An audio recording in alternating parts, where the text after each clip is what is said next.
and creating art and raising awareness about consumerism at the same time.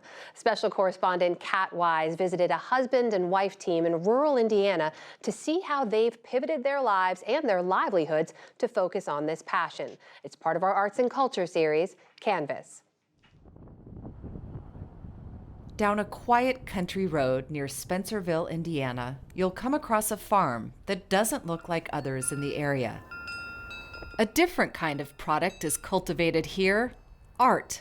Let's go to the studio. Man, it's cold out. The colorful home and studio of Lisa Vetter and Paul Seifert and their dog Pinkerton is known as the Art Farm.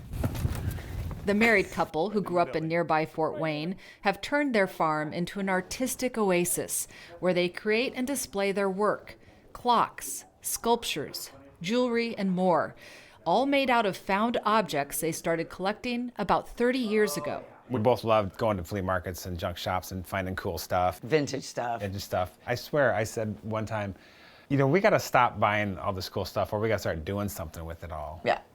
So then we started manipulating it. Mm-hmm. Paul, who has a background in engineering, and Lisa, who worked in interior design, began making functional pieces like lamps, which they started selling at art shows in the mid-1990s. Soon, the part-time hobby became a full-time job. Right. I want to finish working on this pendant that I started.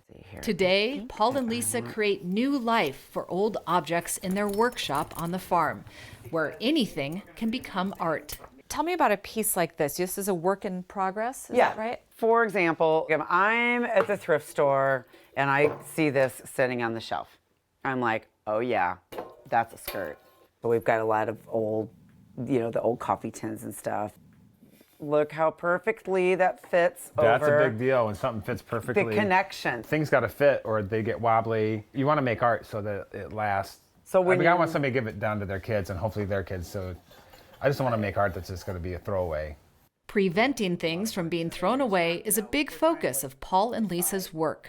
It drives me nuts to see the amount of poor quality, useless stuff being peddled to people, and it has a very short shelf life and then it's just thrown away. It's going into a landfill. Maybe instead of going to Target and buying a new clock, you buy a clock that I made out of all recycled items that no one else will have one like it. Paul and Lisa take their clocks and other work, with a price range from under $100 to around $1,000, to juried art fairs around the country, where artists are selected through a competitive application process. Art shows have provided a significant portion of their annual sales, but since the pandemic, they've been focusing more on commissions, like a recent one that involved a cello, and pop-up galleries at the farm. Is it difficult to make a living this way? If you are not interested in a steady paycheck, it's okay, because you never know. People will ask us that sometimes, you know, do you make a living at this? And I tell people, we make a life. It's the whole package, you know? We're self-employed, we steer the ship. I don't know if I'm living in a fantasy world, but it does feel like our whole life, our art and our garden and how we live, it's all the same thing. The art's not separated from the way we live. How big is your proproperty?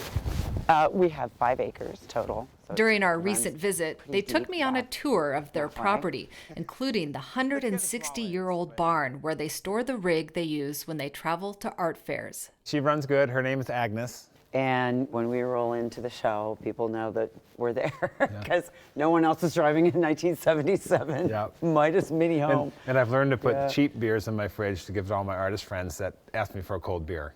Because when you have a rig, your beer's always cold. Yep. You go with the cheap beer. Oh yeah, not the expensive one. No. Many of the artists Paul and Lisa have met at shows over the years have become friends, whose art is displayed, along with their own, throughout their restored 1860s farmhouse. This is a sculpture piece from our friend Ed, who did the mugs that we're using this morning. And this is an artist from Indianapolis. She created this. It's me and Paul. And the little banner, the unforeseen glory of art farming. We were over the moon. We didn't know she was doing this. You love this piece. Oh, I love this piece. It's so fun.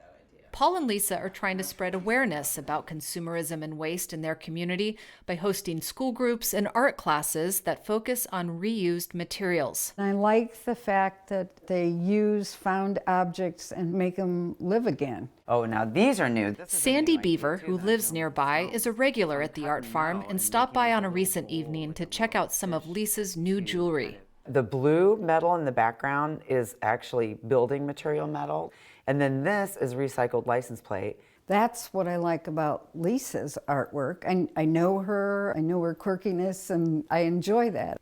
I want something that means something to me, and her artwork does. Lisa, I think this piece needs to be green, right? Paul and Lisa are spending long hours in the workshop these days, creating more art and gearing up for a busy spring and summer on the farm.